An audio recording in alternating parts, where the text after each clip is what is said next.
जय हिंद दोस्तों। Byju's government exam prep के इस यूट्यूब चैनल पर आप सभी का स्वागत है। आज की इस हिस्ट्री सीरीज में हम बात करेंगे 24 अक्टूबर के इंपॉर्टेंट हिस्ट्री फैक्ट्स की। तो चलिए शुरू करते हैं इस सीरीज को पहले पॉइंट के साथ। पहला पॉइंट है 1775 का, जब बहादुर शाह जफर का जन्म हुआ था। जी हाँ, मुगल साम्राज्य के जो अंतिम शासक थे बहादुर शाह जफर, इनका जन्म हुआ था 24 अक्टूबर को 1775 में। अब देखिए यहाँ से दो क्वेश्चन इंपॉर्टेंट हो जाते हैं आपके लिए। सबसे पहला, 1857 का जो इंडियन इंडिपेंडेंस वॉर था, जो भारतीय प्रथम स्वतंत्रता संग्राम था, उसको नेतृत्व किया था दिल्ली से बहादुर शाह जफर ने।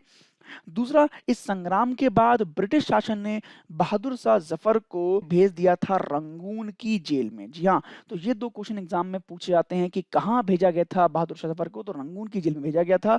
और कहाँ से नेतृत्व किया था प्रथम स्वतंत्रता संग्राम का, तो वो दिल्ली से किया था नेतृत्व बहादुर शाह जफर ने। उसके बाद फिर रंगून में ही बहादुर शाह जफर की मृत्यु हो गई थी। यहाँ से ये दो पॉइंट आपको याद रख लेने हैं। नेक्स्ट पॉइंट की ओर बढ़ते हैं। नेक्स्ट पॉइंट है 1914 का, जब लक्ष्मी सहगल का जन्म हुआ था। जी हाँ, लक्ष्मी सहगल जी ये वही हैं जो आज़ाद हिंद फौज की महिला अधिकारी थी। और आज़ाद हिंद फौज में महिलाओं के लिए एक रेजिमेंट बनाई गई थी जिसका नाम था झांसी की रानी। तो उसी रेजिमेंट से इनका संबंध था, झांसी की रानी रेजिमेंट से। ये आपको ध्यान रखना है। देखिए, आज़ाद हिंद फौज की बात आई है तो यहाँ से कुछ क्वेश्चन आपके लिए इंपॉर्टेंट हो जाते हैं। सबसे पहला, आज़ाद हिंद फौज की स्थापना कब और किसने की थी, तो 1942 में। देखिए याद रखिए, 1942 में मोहन सिंह द्वारा इसकी स्थापना की गई थी। और इनका साथ देने के लिए साथ में थे रास बिहारी बोस। ठीक है, ये दो नाम आप याद कर लीजिए जो आज़ाद हिंद फौज की स्थापना से जुड़े हुए हैं। मोहन सिंह ने स्थापना की थी और रास बिहारी बोस उनका साथ देने के लिए थे। देखिए, इसके बाद हुआ ये था कि पहली बार जो ये आज़ाद हिंद फौज थी, ये कुछ दिन बाद दिसंबर में ही जो थी वो डिसमिस हो गई थी। और उसके बाद फिर 1943 में दोबारा से रास बिहारी बोस ने इसकी कमान जो थी वो सुभाष चंद्र बोस को सौंप दिया था। और सुभाष चंद्र बोस को इसकी कमान मिलने के बाद फिर आज़ाद हिंद फौज के जो क्रियाकलाप थे उसमें बहुत तेजी आई थी। देखिए, दूसरी बात जो आपको यहाँ पे याद रखनी है कि देखिए, जो सुभाष चंद्र बोस जी थे, ये सुभाष चंद्र बोस जी ने एक पार्टी का निर्माण भी किया था। कई बार पूछ लेते हैं, उसका नाम था फॉरवर्ड ब्लॉक। ठीक है, फॉरवर्ड ब्लॉक। और देखिए, सुभाष चंद्र ही वो व्यक्ति थे जिन्होंने सबसे पहले महात्मा गांधी को राष्ट्रपिता कहकर संबोधित किया था। तो ये आपको यहाँ से कुछ बातें ध्यान में रख लेनी है अपने एग्जाम के पॉइंट ऑफ व्यू से। नेक्स्ट पॉइंट की ओर बढ़ते हैं। वेरी इंपॉर्टेंट पॉइंट, 1945 में आज के दिन संयुक्त राष्ट्र की स्थापना की गई थी। देखिए, ये एक इंपॉर्टेंट बात आपको ध्यान में रखनी है। इसीलिए जो 24 अक्टूबर है, इस 24 अक्टूबर को हम लोग यूएन डे के रूप में मनाते हैं। तो ये एग्जाम में कई बार पूछा गया है यूएन डे कब मनाया जाता है, तो वो 24 अक्टूबर को मनाया जाता है, आपको ध्यान में रखना है।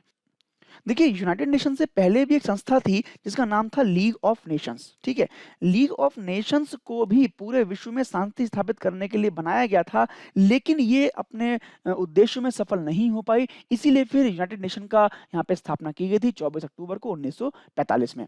अगर बात करें हम इसके हेडक्वार्टर की, तो देखिए न्यूयॉर्क में इसका हेडक्वार्टर है। ये आपको याद कर लेना है, एग्जाम में पूछा जाता है, न्यूयॉर्क में इसका हेडक्वार्टर है। और जब ये बन रहा था तो भारत भी इसके फाउंडिंग मेंबर्स में था, यानी भारत भी उन देशों में था जिन्होंने यूएन के लिए अपने हस्ताक्षर किए थे।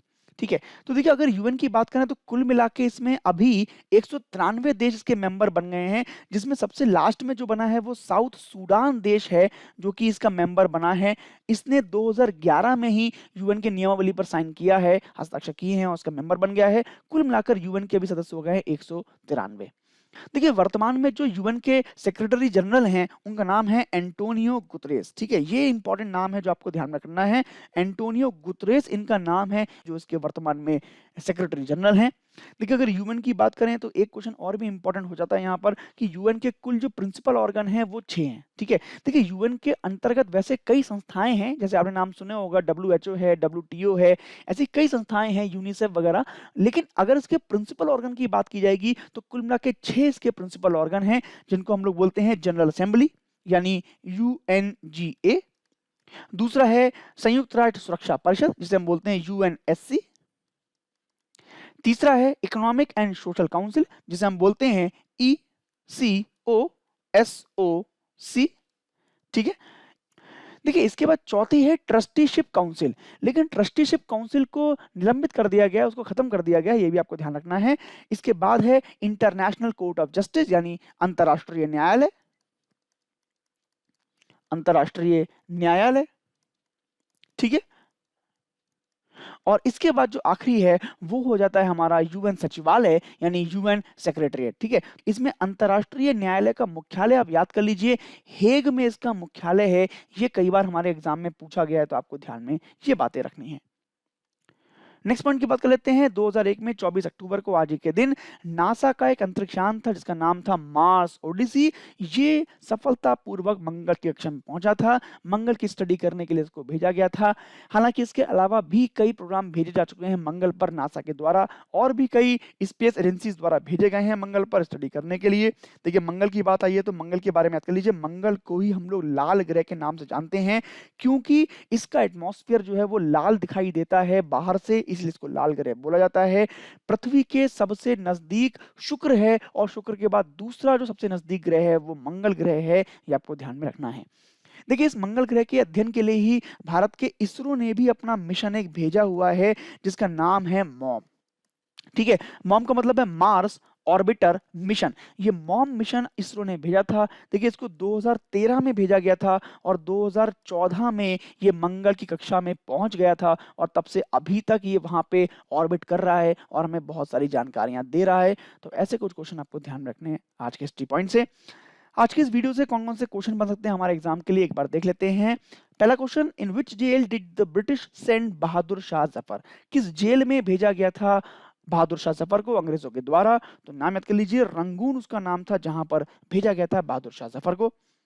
Next question, who founded the Azad Hind Fauj? किसने की थी आजाद हिंद फौज की स्थापना? देखिए, याद कर लीजिए, आजाद हिंद फौज की स्थापना की थी मोहन सिंह, और साथ में उनका साथ दिया था रास बिहारी बोस ने। देखिए, मुख्य आंसर की बात करेंगे तो मोहन सिंह ही मुख्य आंसर है, रास बिहारी बोस उनके साथ में थे। और उसके बाद सुभाष चंद्र बोस को 1943 में इसकी कमान दी गई थी। ये आपको ध्यान में कर लेना है।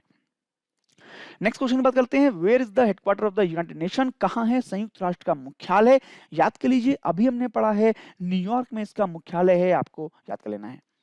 Next question, which day is celebrated as the United Nation day?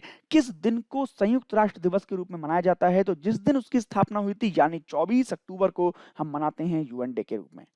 Next question की बात करते हैं, who is the current secretary general of the UN? कौन है इस समय यूएन का महासचिव? तो याद कर लीजिए, एंटोनियो गुतरेस इसके इस समय के महासचिव हैं। Next question, which countries become the 193rd country to have a UN membership in 2011? 2011 में संयुक्त राष्ट्र की सदस्यता पाने वाला 193वां देश कौन सा देश था? तो याद कर लीजिए, इसका नाम साउथ सूडान था 2011 में, जिसको मेंबरशिप मिली थी यूएन की।